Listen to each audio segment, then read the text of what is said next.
தாமரை மலரும் தாமரை அங்க குண்டி கழுவே தண்ணி இல்லை அங்க காரைக்குடியெல்லாம் அங்க என்னத்த மலர்றதுன்னு தெரியல எனக்கு. அண்ணாமலைக்குலாம் என்ன ஐபிஎஸ் படிச்சாரு, எங்க படிச்சாருன்னா அவர் கோரக்பூர்லயும் அந்த சைடு தான் எங்க படிச்சாரு நார்த்ல, அதனாலதான் அவர் ஐபிஎஸ் ஆயிட்டாருன்னு நினைக்கிறேன். அவ்வளவு பெரிய கீழே நடந்துக்கிறாரு.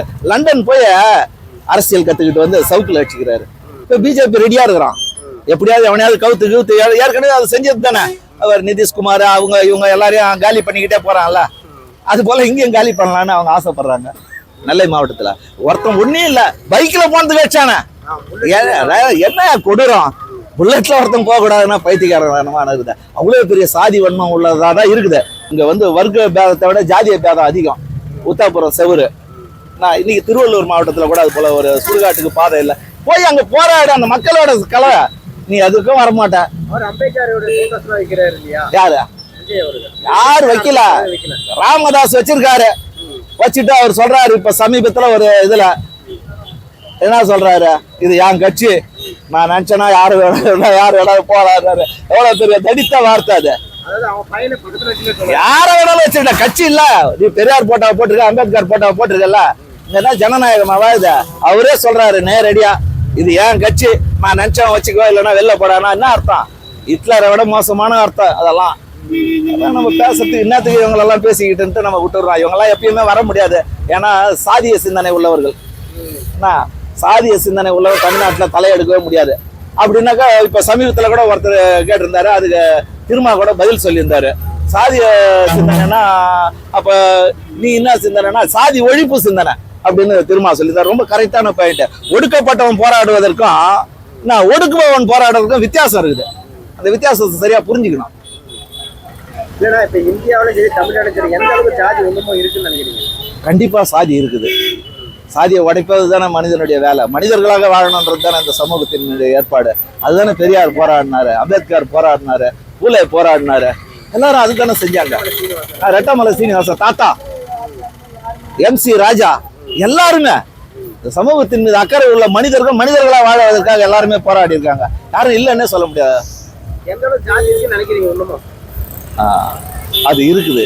இல்லைன்னு யாராவது சொன்னாங்கன்னாக்கா அவங்களுக்கு சமீபத்துல காஞ்சிபுரம் பக்கத்துல ஒரு கோயிலுக்கு போகக்கூடாதுன்னாங்க. இப்ப ராணிப்பேட்டையோ எங்கேயோ ஒரு இடத்துல அந்த கோயில் உள்ள வரக்கூடாதுன்ட்டாங்க. வந்ததுக்கு அச்சான். அப்ப இல்லைன்னு எப்படி நீங்க சொல்ல முடியும்? ரெட்ட கோவில் இருக்குது. அதாவது அந்த அது என்ன அந்த சட்டப்படி இது கேட்கறது, அது அதுக்காக நடைபெற்ற கொலைகள் சமீபத்துல நடந்தது நெல்லை மாவட்டத்துல. ஒருத்தன் ஒன்னும் இல்ல, பைக்ல போனதுக்கு வச்சானே என்ன கொடூரம். புல்லட்ல ஒருத்தன் போக கூடாதுன்னா பைத்தியக்காரமான இருக்குது. அவ்வளவு பெரிய சாதி வன்மம் உள்ளதாதான் இருக்குது. அது சென்னை போன்ற மாநகரங்களில் தெரிவதில்லை. அவன் மனசுக்குள்ளேயே இருக்கிறான், வெளியிலாம் நல்லா தான் இருக்கிறான். வீட்டாண்ட போகும்போது செருப்பை கட்டி விடுறாப்புல கட்டி விட்டு போடானா போட்டுக்கிட்டே போய்கிட்டு இருக்கிறான். நாம என்ன பண்ண முடியும்? அதை ஒழிக்கிறதுக்கு தான் இங்க பெரிய பெரிய இயக்கங்கள்லாம் இருக்குது.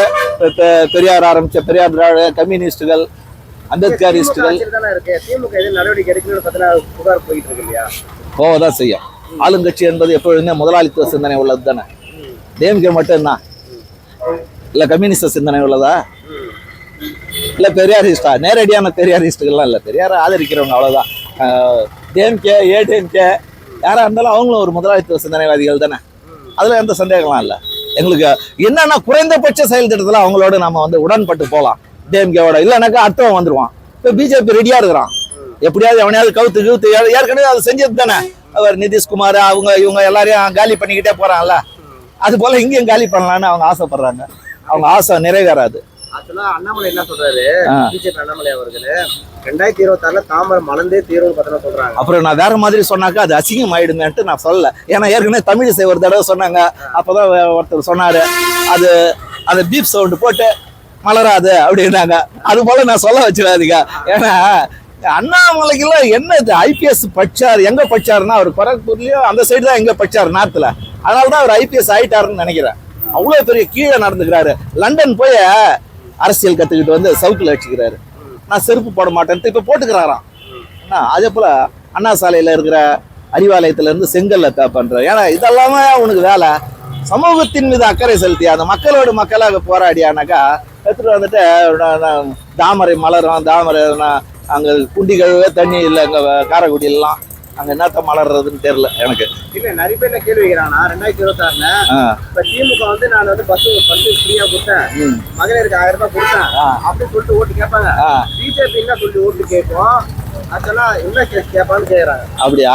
பிஜேபி என்ன சொல்லும், ராமர் இங்கதான் எங்கேயோ ஒண்ணு கட்சாருன்னு சொல்லும். வேற என்ன சொல்ல முடியும் அவங்களால? அவங்களுக்கு தெரிஞ்சதே இப்ப ரத யாத்திரை விடுறேன், வேல் யாத்திரை விடுறேன், நான் வேற மாதிரி பேசக்கூடாதுன்றதுனால இப்படியே அமைதியா பேசுறேன் அவங்கள பிஜேபியை பத்தி.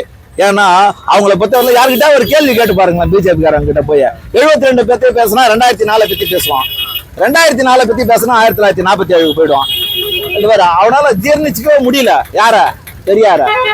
ஆமா, அவன் பாருங்க கேரளாவில் அவன் எல்லாரையுமே தன்னோட கூட்டிக்கிட்டான், மகாராஷ்டிரால அம்பேத்கரை கூட்டிக்கிட்டான், தன்னால கொல்லப்பட்ட காந்தியை கூட அவன் எடுத்துக்கிட்டான்.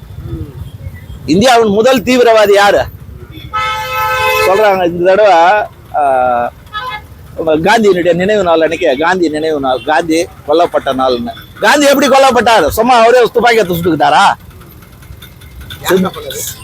கோட்சே என்ற சித்பவன் பார்ப்பனர் RSS அவன் மட்டும் இல்ல, மொத்தம் 17 பேர் அதுல இவனுங்க எல்லாரும் அந்த டீமே வேலை செஞ்சது.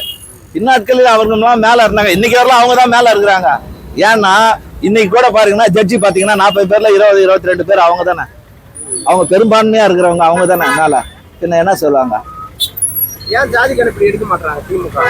எடுக்கணும்ன்றதுதான் என்னுடைய இது கூட. எடுக்க மாட்டேன்றாங்கன்னா வேற அதுக்கான காரணங்கள்லாம் எனக்கு தெரியல, ஆனா எடுக்க மாட்டேன்றாங்க, எடுக்கணும்.